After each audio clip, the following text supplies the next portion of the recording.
Smoking is injurious to health. সালটা 1941, 17ই জানুয়ারি, মধ্যরাত। 38/2 Elgin রোডের দরজায় পাহারায় রয়েছে ব্রিটিশ পুলিশ। কারণ এই বাড়িটিতে যে বা যিনি নজরবন্দী হয়ে রয়েছেন তিনি হলেন দেশনায়ক নেতাজি সুভাষচন্দ্র বসু। কিন্তু ও কি, দোতলার বারান্দায় অতি সন্তর্পণে যিনি পা ফেলে এগিয়ে চলেছেন কেউ নেই। না না, ইনি তো নেতাজি নন, ইনি তো ব্যবসায়ী মোহাম্মদ জিয়াউদ্দিন। না, বাড়ির মূল সিঁড়ি না লুকানো সিঁড়ি বেয়ে নেমে এলেন তিনি। নিচে সেখানে তার জন্য তখন অপেক্ষা করছে একটা কালো ওয়ান্ডারার গাড়ি, যেটির নম্বর BL7169। চালকের আসনে বসে রয়েছেন সুভাষচন্দ্রের মেজদা, স্বাধীনতা সংগ্রামী শরৎচন্দ্র বসুর ছেলে শিশির কুমার বসু। এবার গাড়িতে নিঃশব্দে উঠে পড়লেন মোহাম্মদ জিয়াউদ্দিন। তাকে নিয়ে গাড়ি চালিয়ে বাড়ি থেকে বেরিয়ে গেলেন শিশির বসু। গোমো পর্যন্ত তাকে পৌঁছে দিলেন। ব্রিটিশ পুলিশ টেরও পেল না যে ছদ্মবেশে তাদের চোখে ধুলো দিয়ে নিজের বাড়ি ছেড়ে বেরিয়ে গেলেন নেতাজি সুভাষচন্দ্র বসু। এই ঐতিহাসিক ঘটনাটি ঘটেছিল যে বাড়িটিতে, সেটি আজ হেরিটেজ বিল্ডিং নেতাজি ভবন। 1961 সালে ডাক্তার শিশির কুমার বসু গড়ে তুলেছিলেন নেতাজি রিসার্চ ব্যুরো।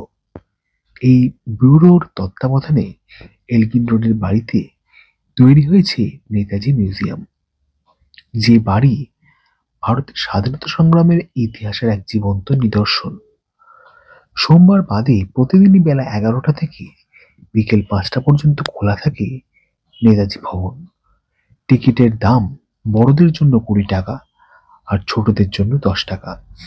বাড়িতে ঢুকেই কাঁচের ঘরের ভেতরে দেখতে পাবেন নেতাজির মহাবিনিষ্কমনের সাক্ষী তার স্পর্শধন্য সেই ওয়ান্ডারার গাড়িটিকে। আজও অবিকল একই রকম রয়েছে সেটি। নিচ থেকে ওপরে উঠে গিয়েছে সেই মহানিষ্ক্রমণের সিঁড়িটিও। তবে এই সিঁড়িটি অবশ্য এখন আর ব্যবহার করা হয় না। টিকিট কাউন্টারের ঘরটিতেই আছে একটি বই ও সুভেনিরের দোকান, যেখান থেকে নেতাজি সম্পর্কিত বই, ম্যাগাজিন, সিডি, ডিভিডি এবং স্মারক সংগ্রহ করতে পারেন। এই বাড়িটিতে 1909 সালে তৈরি করেছিলেন নেতাজির বাবা জানকীনাথ বসু। টিকিট ঘরের সামনের দেওয়ালে মার্বেল প্লেকে রয়েছে নেতাজির হাতের লেখা। পোর্টিকোর নিচে দেখতে পাবেন একটি স্মৃতিস্তম্ভের রেপ্লিকা। 1945 সালের 8ই জুলাই আজাদ হিন্দ ফৌজের শহীদদের স্মরণে নেতাজি যেটির ভিত্তি স্থাপন করেছিলেন তাতে লেখা রয়েছে 3টি শব্দ: ইত্তেফাক, ইতমাদ ও কুরবানি, অর্থাৎ ঐক্য, আত্মবিশ্বাস এবং আত্মোৎসর্গ। সিঙ্গাপুর পুনর্দখলের পর ব্রিটিশ ফৌজ মূল স্তম্ভটিকে ধ্বংস করে দিয়েছিল। তবে নেতাজি মিউজিয়ামের 3 তলার এশিয়া রুমে সেই আসল স্মৃতিসৌধটির এক টুকরো সযত্নে রাখা রয়েছে। নিচের থামযুক্ত বারান্দার বড় স্ক্রিনে চলছে নেতাজিকে নিয়ে তথ্যচিত্র। এখানে দেওয়ালে টাঙানো রয়েছে অজস্র ঐতিহাসিক ফটো। আছে বারান্দাতে তোলা পাশাপাশি দাঁড়ানো অবস্থায় গ্রুপ ফটো, যাতে আছেন নেতাজি, পণ্ডিত জওহরলাল নেহেরু এবং শরৎচন্দ্র বসু। এবার কাঠের পুরনো সিঁড়ি বেয়ে উঠে আসুন দোতলায়। সিঁড়ির মাথায় রয়েছে পেন্ডুলাম যুক্ত সচল সাবেকি একটি ঘড়ি। দোতলার বারান্দায় লাল রং দিয়ে নেতাজির পায়ের চিহ্ন আঁকা রয়েছে, ঠিক যেখান দিয়ে তিনি মহানিষ্ক্রমণের সময় পা টিপে টিপে হেঁটে বেরিয়ে গিয়েছিলেন। বাঁ দিকে তার শোবার ঘর। কাঁচের দেওয়ালের ওপারে দেখতে পাবেন নেতাজি পিতা জানকীনাথ বসুর বিশাল ছত্রিওয়ালা খাট। পাশের অপেক্ষাকৃত ছোট খাটটিতে শুতেন আমাদের সকলের নেতাজি। এই ঘরেই 1937 থেকে মহানিষ্ক্রমণের দিন পর্যন্ত তিনি বাস করে গিয়েছেন।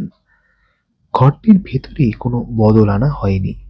ঠিক যেমনটি তিনি রেখে গিয়েছিলেন তেমন ভাবেই আজও সেটি রয়ে গিয়েছে।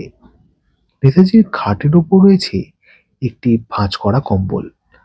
বালিশের গায়ে ঠেস দিয়ে রাখা রয়েছে সেই কম্বলটি। গায়ে দেওয়া অবস্থায় নেতাজির ফটো। ছোট্ট সাইড টেবিলের ওপর রাখা রয়েছে তার আয়ুর্বেদিক ওষুধের শিশি এবং শ্রীমদ্ ভাগবত গীতা। ঘরে রয়েছে তার ব্যবহার করা 3টি সুটকেস, খড়ম, জামা কাপড়, ড্রেসিং টেবিল, কলাই করা জগ দেরাজ এবং আর অনেক কিছু। পাশে ঘরটিও একইভাবে সংরক্ষণ করা রয়েছে, যে ঘরটি ছিল তার মেজদা শরৎচন্দ্র বসুর।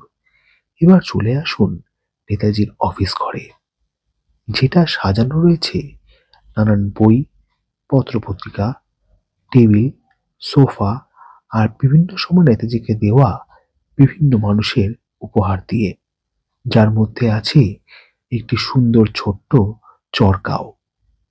এই দোতলায় রয়েছে সেই বিখ্যাত ছাদটি, যেখানে তিনি মিটিং করতেন।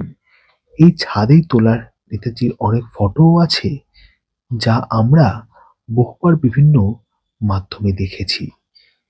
3 তলায় রয়েছে নেতাজি মিউজিয়াম। সেখানে আছে 3টি পৃথক ঘর: সেন্ট্রাল গ্যালারি, ইউরোপ রুম এবং এশিয়া রুম। সেন্ট্রাল গ্যালারিতে আছে শিশু, বালক, কিশোর এবং যুবক বয়সে সুভাষচন্দ্রের জীবনের বিভিন্ন সময়ের ফটো। আছে মা প্রভাবতী দেবীকে লেখা তাঁর চিঠি, যেখানে তিনি লিখেছেন, মা, ভারতবর্ষে ভগবানের বড় আদরের স্থান। আছে বাবা জানকীনাথ বসুর লেখা ডায়েরি, অসংখ্য ফটোগ্রাফ এবং নথি, যার মধ্যে উল্লেখযোগ্য হল নেতাজির পাসপোর্ট, তার মিলিটারি ইউনিফর্ম, কোট ও বুট জুতো, বেল দেওয়া চটি এবং বর্মা থেকে আনা মার্বেলের বুদ্ধ মূর্তি, বার্মেটিকের চেয়ার। এইখানে কাঁচের শোকেসের ভেতরে রাখা রয়েছে তার মেডেলিয়ান স্টাইল প্রেসিডেন্সিয়াল টাই।